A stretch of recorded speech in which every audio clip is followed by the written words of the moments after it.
Welcome to Sakshi education. APSC group 1 release చేసిన results అనమాట. So Nageswar garu selected as a DSP అనమాట. So తన journey ఏంటి అనేటువంటిది తెలుసుకుందాం. First of all congratulations Nageswar garu. Please introduce about yourself. నా పేరు అడపాల ఓంకార వెంకట నాగేశ్వరరావు. మా ఫాదర్ నేమ్ కోటేశ్వరరావు. ఆయన ఒక కూరగాయల వ్యాపారి. మా మదర్ ఏమో హౌస్ వైఫ్. సో నా స్కూలింగ్ అదంతా కూడా తెనాలిలోనే జరిగింది. నా నేటివ్ తెనాలి. బీటెక్ వచ్చేసి నర్సరావుపేట డిగ్రీ కాలేజ్లో చదివాను. 2014 పాస్డ్ అవుట్ నేను. ఆ తర్వాత సివిల్స్ కానీ ఢిల్లీకి వెళ్ళాను. ఒక 2-3 అటెంప్ట్స్ ఇచ్చాను. Civils mains, forest service mains అవి రాశాను. బట్ ఇంటర్వ్యూ సెలెక్ట్ కాలేదు. సో తర్వాత ఏపీఎస్సి గ్రూప్ 1 ప్రిపేర్ అవుతా ఉన్నాను. సో 2017-18లో గ్రూప్ 1 మెయిన్స్ రాశాను, బట్ అవ్వలేదు. తర్వాత 2019లో సెక్రటేరియట్ రిక్రూట్మెంట్లో పంచాయత్ సెక్రటరీగా జాయిన్ అయ్యాను. సో ఇప్పుడు ప్రజెంట్ నేను పంచాయత్ సెక్రటరీగా చేస్తున్నాను కొల్లిపర మండలం కుంచివరం గ్రామంలో. ఆ తర్వాత 2022 రాశాను, మెయిన్స్ అవ్వలేదు. This is my 4th attempt అనమాట యాక్చువల్లీ గ్రూప్ 1లో. 23లో ఇప్పుడు నేను డిఎస్పీగా సెలెక్ట్ అయ్యాను. సో చాలా ఫెయిర్గా జరిగింది, అంతా చాలా చక్కగా జరిగింది. ఎగ్జామ్ రిక్రూట్మెంట్ కానీ నోటిఫికేషన్ కానీ అంతా బాగా జరిగింది. సో ముఖ్యంగా నాకు ఈ అవకాశం ఇచ్చిన ఈ సాక్షికి అందరికీ థ్యాంక్ యూ. కన్సిస్టెన్సీ అనేటువంటిది చాలా ఇంపార్టెంట్ థింగ్ అండ్ మీరు దాన్ని అందిపుచ్చుకున్నారనమాట. పంచాయత్ సెక్రటరీగా వర్క్ చేశారు, గ్రామ సచివాలయంలో వర్క్ చేశారు, ఎక్స్పీరియన్స్ కూడా యాడ్ ఆన్ అయి ఉంటుంది. సో ఫినాన్షియల్గా కూడా స్టెబిలిటీ అనేటువంటిది సాధించుంటారు. అండ్ మీ యొక్క ప్రిపరేషన్ స్ట్రాటజీస్ కానివ్వండి that you share. And also ఎందుకంటే జర్నీ అనేటువంటిది చాలా లాంగ్ జర్నీ కాబట్టి కన్సిస్టెంట్గా మీరు చదివారు కాబట్టి ఆ కన్సిస్టెంట్ అనేటువంటిది ఈ జనరేషన్ పీపుల్లో కూడా ఉండాలి కాబట్టి on that note your words to the younger generation.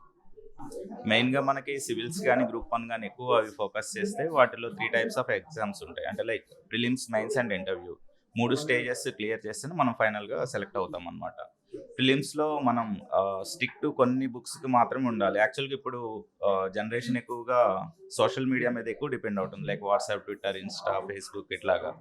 వాటి మీద కాకుండా మనం ఎక్కువగా news papers, press information bureau, government website, Yojana, Kurukshetra and some of the important materials like Telugu academy, government website మెయిన్గా ఇగ్నో, ఎన్ఐఓఎస్ ఇట్లాంటి గవర్నమెంట్ రిసోర్సెస్ని మనం ఎక్కువ యూటిలైజ్ చేసుకుంటే మన స్కోర్ కూడా ఎక్కువ ఇంప్రూవ్ అవుతుందని ఆశిస్తున్నాను. ఎందుకంటే నేను లాస్ట్ ఫ్యూ అటెంప్ట్స్లో నేను చేసిన మిస్టేక్ని ఇక్కడ రెక్టిఫై చేసుకున్నాను. ఎందుకు నాకు మార్క్స్ ఎక్కువ రావట్లేదు, కొద్దిగా పోతుంది ఎందుకు అని చెప్పి చూసి నేను వాటిని రెక్టిఫై చేసుకొని ఇప్పుడు ఇట్లా డిఎస్పీగా అయ్యాను. ఆర్సిరెడ్డి సపోర్ట్ ఎలా ఉండేదండి త్రూ అవుట్ యువర్ జర్నీ? యాక్చువల్గా ఆర్సిరెడ్డిలో ఇక్కడ ఒక గౌతమ్ సార్ అని ఒక ఆయన ఉండేవారు. ఆయన హై ఇంపాక్ట్ రివిజన్ అని చెప్పి సివిల్స్ ప్రిలిమ్స్కి ఎస్పెషల్లీ ఒక కోచింగ్ లాగా ఇచ్చేవాళ్ళు. నేను అది జాయిన్ అయ్యాను.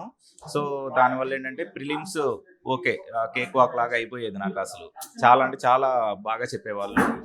నెక్స్ట్ మెయిన్స్ వచ్చేసేసి ఇంకొక ఇన్స్టిట్యూట్లో నేను టెస్ట్ సిరీస్ తీసుకున్నాను. నెక్స్ట్ ఇంటర్వ్యూ గైడెన్స్ ఇక్కడ ఆర్సిరెడ్డి ఇంకో సమ్ అదర్ 2 ఇన్స్టిట్యూట్స్లో తీసుకున్నాను. సో ఇవన్నీ నాకు ఆర్సిరెడ్డిలో mock interview and interview guidance, next ప్రిలిమ్స్లో హెచ్ఐఆర్, ఈ 3 బాగా నాకు యూజ్ అయినాయి. అండ్ ఫ్యూచర్ ఆస్పిరేషన్స్ అండి? ఫ్యూచర్ ఆస్పిరేషన్స్ అంటే ఇప్పుడు నేను పంచాయత్ సెక్రటరీగా చేస్తున్నాను. పబ్లిక్కి ఆల్రెడీ సర్వీస్ మోటివ్లోనే సర్వీస్ చేస్తూ ఉన్నాను. ఇంకా లార్జర్ పబ్లిక్ ఇంట్రెస్ట్ని చూసుకొని ఇంకా ఎక్కువ మందికి సేవ చేయాలనే దృక్పథంతో ఉన్నాను. అంతేకాకుండా నాలాంటి వాళ్ళకి ఇంకా కొంచెం నేను చాలా అంటే చాలా హంబుల్ బ్యాక్గ్రౌండ్ నుండి వచ్చాను. అంత ఫైనాన్షియల్ స్టెబిలిటీ లేదు. బట్ అలాంటి వాళ్ళకి నేను ఒక ఇన్స్పిరేషన్గా అవుతానని అనుకుంటున్నాను. ఎందుకంటే ఫైనాన్స్ అనేది ఒక చిన్న బొట్టు లాంటిది, కానీ మన దృఢ సంకల్పమే ఇక్కడ దాకా తీసుకొస్తుంది. సో మనం సంకల్పించుకుంటే ఎంత దూరమైనా వెళ్తామని చెప్పి నేను అనుకుంటున్నాను. సో అందువల్లనే నేను even though Panchayat secretary civils prepare అయ్యి అక్కడ ఉన్నావేంటి అని ఎంతమంది హేళన చేసినా కూడా నేను దాన్ని అన్నిటినీ అధిగమించి ఎంతో స్ట్రెస్ని, ఫైనాన్స్ని ఎంతో అధిగమించి నేను ఇట్లా రావటం జరిగింది. సో ఫైనాన్స్ ఒకటే కాదు, మన దృఢ సంకల్పం అనేది ఇంపార్టెంట్ ఎందులో అయినా కూడా. Rightly said. ఏంటంటే చాలా మందికి మధ్యతరగతి కుటుంబంలో ఉండేటువంటి సమస్యలు ఉంటాయి.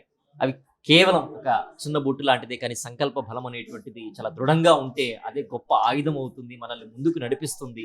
ఆ నమ్మకంతోనే 2014లో పాస్ అవుట్ అయినప్పటికీ కూడా it's been 2026 now, almost 12 years ఈ యొక్క జర్నీలో ఉన్నారు. ఒక తపనతో పనిచేశారు. యూపీఎస్సీ అనుకున్నారు, సివిల్స్ ఎగ్జామినేషన్స్ రాలేదు. ఢిల్లీకి వెళ్ళినప్పటికీ కూడా రాకపోయినా కూడా దృఢ సంకల్పంతో ప్రిపేర్ అయ్యారు. పంచాయతీ సెక్రటరీ తక్కువ జాబ్ అనేటువంటి చిన్న చూపు లేదు. ఆర్థికంగా నిలదొక్కుకోవడానికి అదొక అవకాశంగా మలుచుకున్నారు. ఆ జాబ్లో జాయిన్ అయ్యారు. తర్వాత సర్వ్ చేశారు అట్ ద సేమ్ టైం, కానీ లక్ష్యాన్ని వదులుకోలేదు. యూనో ఏపీఎస్సి గ్రూప్ 1 అత్యున్నతమైనటువంటి ఎగ్జామినేషన్లో కూడా మంచి మెరిట్ సాధించారు. And now is a DSP. Of course UPSC రాకపోయినా కూడా డిఎస్పి అనేటువంటి తనతో పాటు తన కుటుంబానికి కూడా సంతోషాన్ని ఇస్తుంది. At the same time service is service ఆల్వే in what extent it is.